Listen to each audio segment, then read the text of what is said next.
Boa tarde, pessoal. Então, dando sequência aqui no curso, né, eu estou fazendo mais 3 materiais de apoio com relação ao OpenFOAM. Né? Nós temos aqui tutorial da cavidade, material de agora, temos também o malhador, o SnapX Mesh, e o InMotion, só a parte do regime permanente, né, do SimpleFOAM, aí referente ao OpenFOAM. Né? Estamos aí na reta final do curso.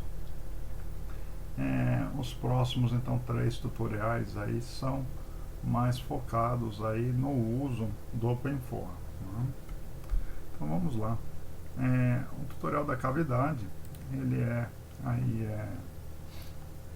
talvez o tutorial mais bem documentado que a gente tem na internet. Aqui, se a gente for no User Guide, a versão 8, né, que é a versão atual, ele está aqui, Lead Driven Cavity, né, é esse cara aqui que a gente tem bem explicadinho aqui no próprio guia do usuário. Né. O problema da cavidade é um benchmark, né, um problema clássico aí, em que nós temos 4 paredes, né, essa cinza aqui é parede, parede e parede. Nós temos 3 paredes estáticas e uma tampa em cima a uma velocidade U de x, aqui nesse exemplo 1 metro por segundo, né, que se move a uma determinada velocidade, né, por conta dessa velocidade imposta nesse tampo superior e nas 3 paredes com velocidade zero, né, é gerado no interior dessa cavidade uma zona de recirculação. No caso aqui, a velocidade da esquerda para a direita, tem uma recirculação aqui no sentido horário. Né? Então, esse é um benchmark bastante utilizado aí para validação de código. E é um dos tutoriais aí que a gente tem uma documentação bastante extensa para entender toda a estrutura do OpenFOAM, como é que funciona, como é que não é. Né?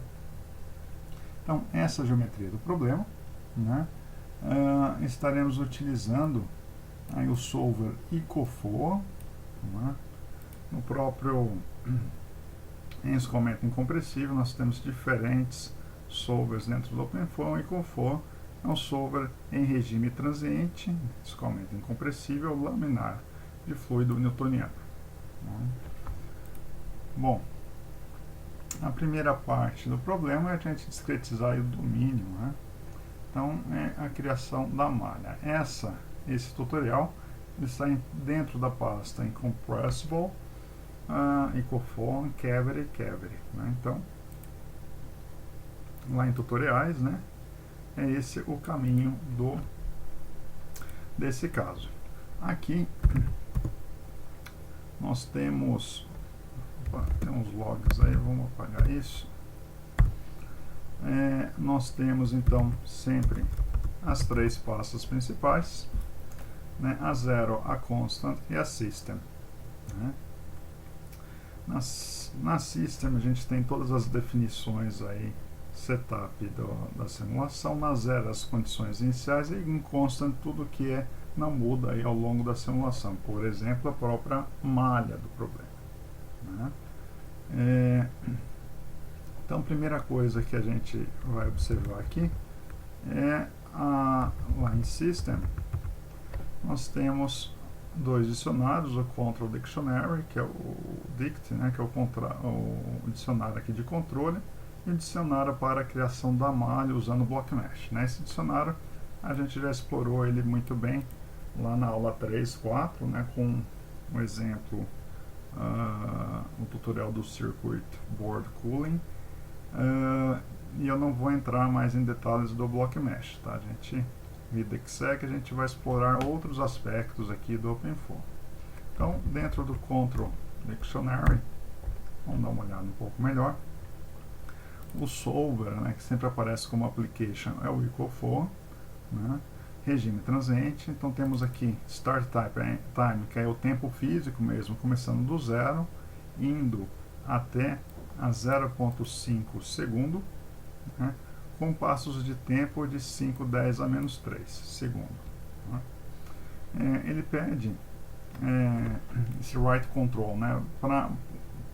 Com qual que é a frequência que eu quero salvar os resultados intermediários. E aqui ele usa time step. Bom, então é o passo, a cada tantos passos de tempo ele vai salvar no disco rígido o resultado que foi calculado, né? E aqui o intervalo é a cada 20 passos de tempo. Então, isso quer dizer que 20 vezes 5, 10 a menos 3, isso aqui vai dar 0,1. Né? Então, quer dizer que ele vai salvar para os tempos o resultado, né? O resultado transiente para o tempo 0.1, 0.2, 0.3, 0.4 e o último 0.5. Né? Então, isso aqui é uma forma de controlar para ele não salvar todas as resoluções, porque senão isso transborda aqui o HD. Né? É muita informação e a gente não necessariamente precisa de tudo isso. Pedindo aqui para salvar no formato ASCII, eu cheguei a comentar, né? Interessante, binário, quando a gente coloca aqui a opção binário, dá uma economia aí de espaço, principalmente para simulações mais volumosas aí. Interessante usar o formato binário aqui. Né? Cada campo desse, né, a gente está detalhadamente assim, mais explicado no guia do usuário, né? Vocês podem explorar todas as opções que nós temos aqui. Né? Então, aqui é interessante ter essa opção, né?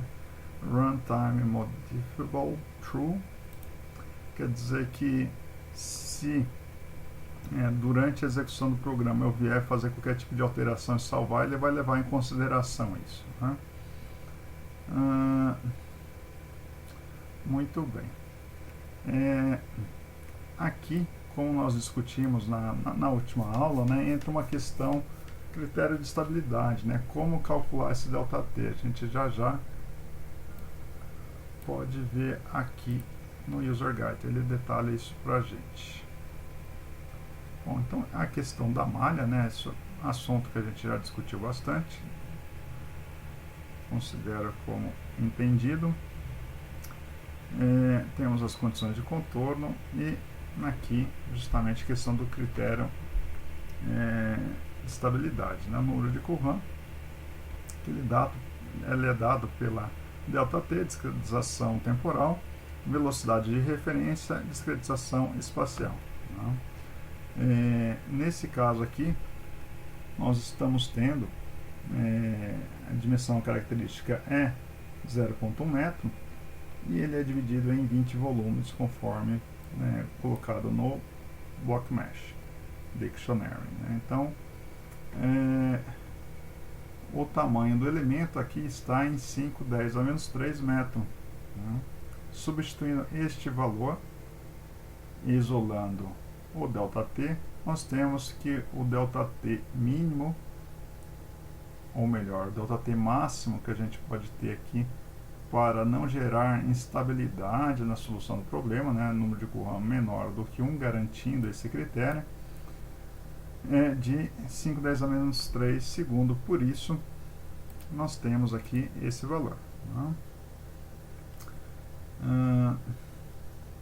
O solver do OpenFOAM é relativamente robusto, eventualmente até aumentando aqui ele consiga resolver, mas aí não é muito recomendado. Bom, visto aqui o Control Dict, vamos dar só uma repassada aqui, Mousepad, BlockMesh Dictionary. Então é um cubo, né, a cavidade, e aí aqui realmente 20 elementos, né, tanto em X quanto em Y, que vai gerar aquele elemento lá de 5, 10 a menos 3 metros. Né? Nós temos aqui os patches, a parede que se move e a face da parede que se move e as 3 faces que estão estáticas, aqui chamado de Fixed Walls. Isso aqui é importante agora para a gente dar uma olhada nas condições de contorno. A parede da frente e de trás do tipo Empty, e isso faz com que aí a gente não precise resolver Navier-Stokes em Z, por exemplo. Né? Bom, visto isso daí, podemos explorar aqui o arquivo 0, né?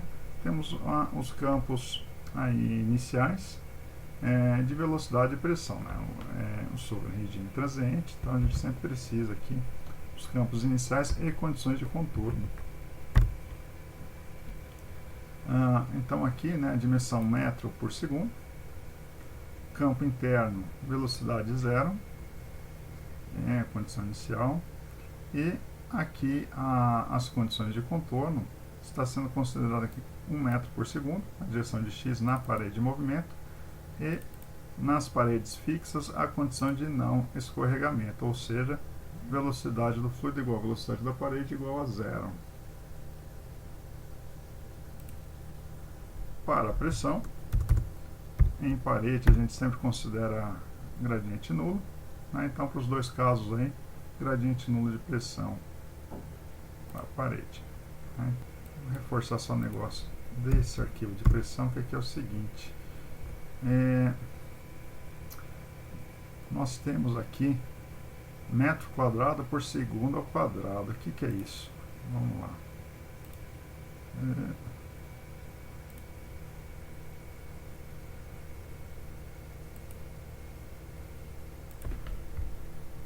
Fazer aqui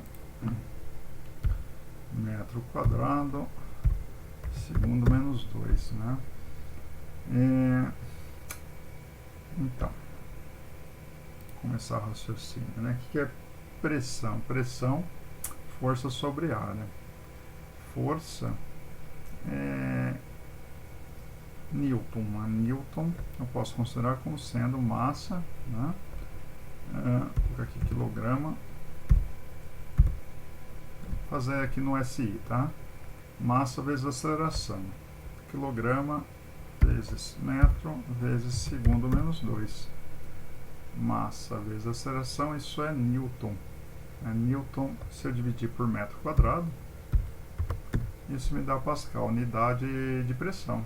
E não é o que a gente está vendo aqui. Na verdade, essa unidade aqui é pressão sobre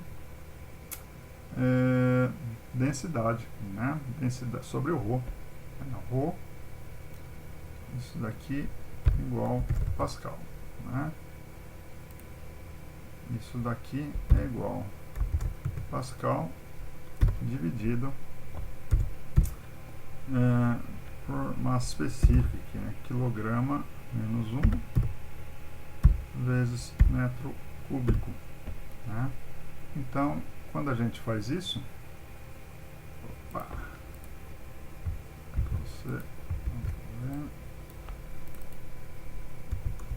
que eu tenho aqui, na hora que eu divido por quilograma e multiplico por metro cúbico, né? Esse quilograma anula com esse daqui, então esses dois vão embora.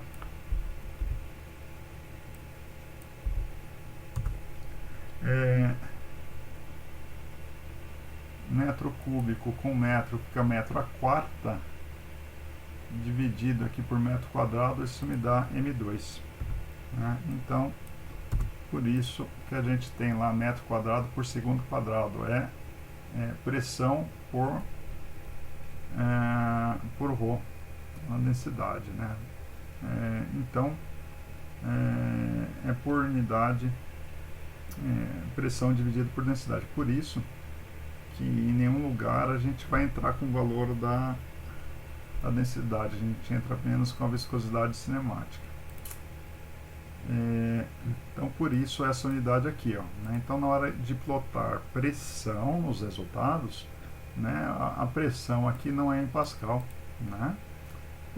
A unidade aqui é metro quadrado por segundo quadrado, ou se quiserem deixar, né, Pascal dividido por quilograma vezes metro cúbico, para enfatizar aí, né, pressão por densidade, né?